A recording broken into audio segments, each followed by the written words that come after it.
What is going on, guys? DBG here. In this video we're going to be talking about 5 of the best and most underrated players you can pick up for the Super Max game mode.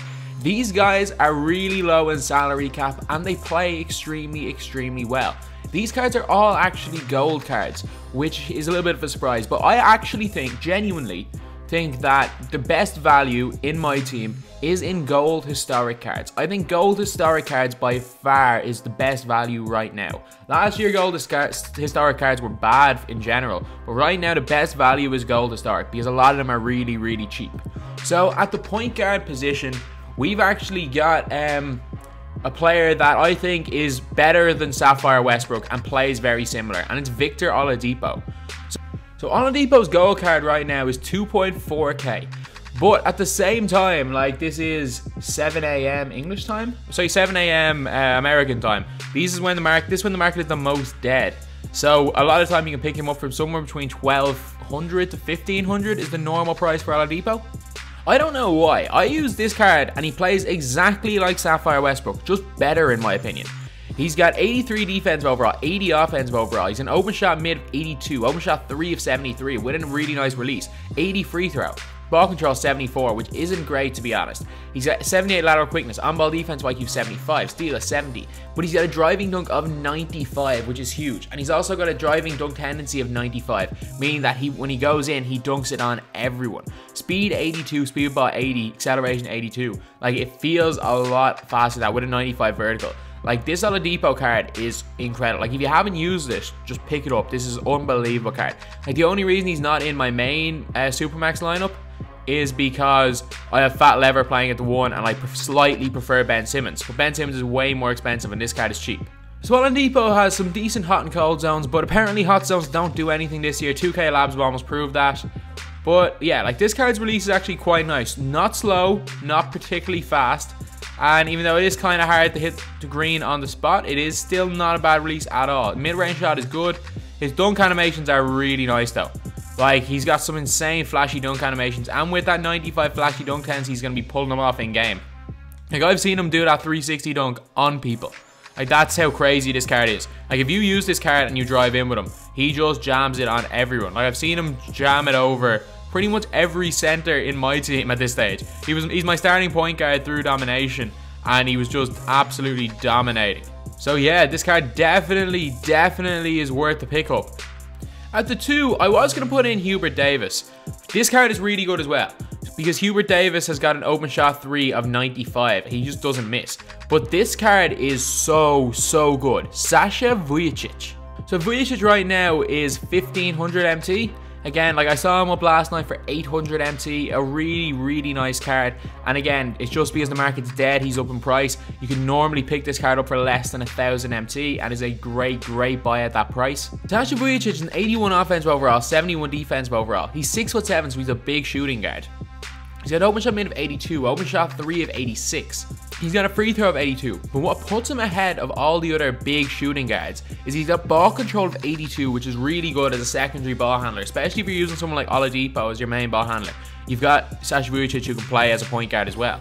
He's a 70-yard quickness, which is not bad at all. On-ball defense IQ 70. Again, at this stage in the game, not bad at all. Later in the game, it'll be terrible, but this stage in the game, not bad at all. He can't really dunk, like, even though he does have a driving dunk of 42, he, like, can't dunk in game. With his animations, he just can't dunk. Speed of 78 is good. Speed with ball 82 is really good. And acceleration 80. This card is a seriously good card. And for how cheap it is, in my opinion, it's a must buy. Vujicic does not have any hot zones really at the 3-point line. His dribble moves are nice, ball control good. He can dunk in freestyle, which is weird because I've literally had open dunks with him in games and he won't dunk. But yeah, so even though he is dunking in freestyle, I wouldn't count on him doing that in a game. His layup animations are really nice. Like, he finishes a lot of really weird, like, contested layups. He's one of the players that can hit them for some reason. It's like a lot of people say in the comments, Bronze TJ Leaf can hit all the layups for some reason. I've never used the card, so I wouldn't know.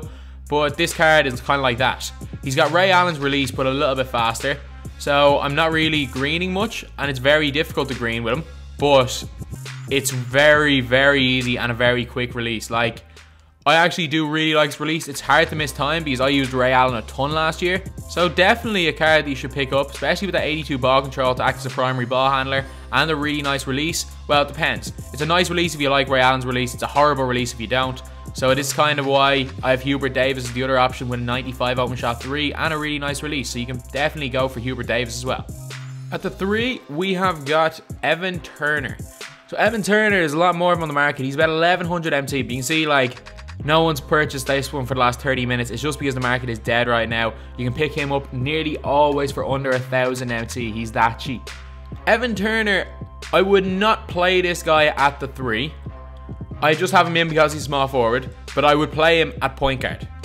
The reason for that is, if you look at his stats, he's got an 83 open shot mid. He doesn't have an open shot 3, which isn't great. It's the one thing he struggles with. But he's got 88 ball control for a 6'7" small forward, which is huge. And also, you might be thinking, oh, he just has really high ball control. He's got speed with ball of 87 as well, so he can burn people. He's so fast with the ball. He's so fast off the dribble, and he speed boosts really well. Like, his overall game isn't spectacular. He's got a good free throw, and that's about it. But he's just a really tall point guard and really cheap as well. So definitely a good card to pick up as a backup point guard, or if you're trying to run like 4 rubies on your starting lineup, or an amethyst and a couple of rubies. He's the perfect guy just to have, because he's big, so he's going to defend better. He's going to be able to get past people. So he's just really good at that. So Evan Turner has cooldowns pretty much everywhere, but they don't mean anything. Dribble moves are really nice. Like, I'm not a good dribbler, and I can still use his dribble moves to go by people. Like, I don't know any combinations. I don't know many dribble moves, but if you're a dribble god, this card is going to be unbelievable for you. Like, that ball control with that speed with ball. If you're a dribble god, it's game over. With the 4, a really obvious one, it's Serge Ibaka. Serge Ibaka is quite expensive right now. You can't pick him up for less than 1950 MT, but at the same time, you can't pick him up for more than, there's only one card up that's more than 2000, which is kind of weird. They're all around the same price, but yeah, so for 2k MT, this card is still ideal. Like, you can normally pick him up for about 1500, but 2k is still a great price for him. Serge Ibaka is just unbelievable. Like, he's got 89 open shot mid, 80 open shot 3, 83 free throw, not the worst rebounder, 78 block, good low post defensive IQ, and that's pretty much it. Ibaka, straight up, has got nothing in the post, no post game at all, but he's got a great release and a great mid-range shot and a great 3-point shot. Put him in the corners, that's all you need to do. Go 4 out, 1 in, 5 out, put this guy in the corners, and he's just going to rain threes on the other team. At the 5, the guy you must buy, it's Raef LaFrentz. So Raef LaFrentz, if you guys can see, there's a lot of people that are trying to price him really high because he's that good. Because like when I made a video on him, his price went from like 1.5k MT that I bought him for to like 11k MT. But now he's starting to go back down in price. Right now, there's an abundance of him on the market. He's being packed a lot. 3.6k MT, sorry, and he will go down to around 3k MT. Like 3k MT for the best center in my team right now, including sapphires, is like, it's a no-brainer. Pick up this card if you can. Raef LaFrentz is the best value card, well, best salary cap value card in the game, and probably even if this card was 10k MT, it would be one of the best value cards in the game. Look at his averages for me. In 17 games, he's averaging 19.6 points per game, nearly 7 rebounds per game. He's also averaging nearly a block a game and shooting well over 50% from 2 and from 3. His stats are unbelievable. Like, if you look at his sapphire stats from last year, it's the same card. 85 defensive overall, 83 offensive overall, post hook 84. He's also got an open shot 3 of 82 with the nicest release in the game. Open shot mid of 84. He's got good rebounding stats. He's got a good block of 84. He's not the fastest, but 51 is not that slow for a center. And he's got a good standing dunk. This card is a must buy. Last but not least, the greatest shooting card in my team. Oh my god, what the hell was that release? There we go, that's better. This is the greatest shooting card in my team. I know he only has an 82 open shot 3, but when he's left open, it's green almost every time. If not, it's very close to being green. He's got, I'm trying to think whose release it is. Is it David Robinson's release from last year? I don't even remember, but it is absolutely money. His jump shot is money. Like, all I do is play 5 out and just give it to him in the corner, and he averages 20 points per game for me. If you don't want to play 5 out, then go 4 out, 1 in and play him at the power forward position. Or you can go 3-2 zone offense, get him the ball from the mid-range, and he's going to hit a lot of mid-range shots. He's just absolutely money. Like the single best shooting card I've used in my team. And that includes players like Hubert Davis with 95 shot threes. I'd still rather just jack up threes with LaFrentz. His release is that good. It's almost, if you get used to it, you green pretty much every single time with him. I just greened 3 in a row there and missed 1. Post hook is alright. Post fadeaway, I haven't gone to it much, but just shooting wise, this card is incredible. He rebounds so well. He's averaging like 7 rebounds a game for me, and it's just, like it's you don't know how good this card is until you use him. Like there's a video where I use him. Just look up hidden sapphire for 2K18. In that video, I dropped 53 points with this guy in a game online. 53 points, and he didn't miss that many shots. So anyway, yeah, this is a card you must pick up. So anyway, that's the video. In my opinion, these are 5 players you need to pick up for Supermax. These guys are all seriously good.